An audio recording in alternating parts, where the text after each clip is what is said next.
Did you know a single thumb drive brought down the world's most powerful spy agency?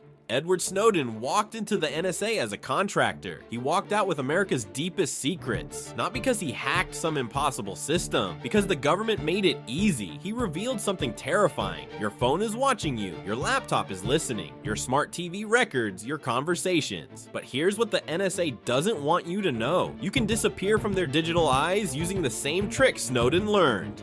Turn off location services. They can't track where you never were. Use encrypted messaging apps. Signal scrambles your words into unreadable code. Cover your webcam. Even the FBI director tapes over his camera. Browse with a VPN. It's like driving through a tunnel they can't see into. The irony is beautiful. The man who exposed mass surveillance also exposed how to escape it. Big Brother is watching, but only if you let him. Your privacy isn't dead. You just forgot how to protect it.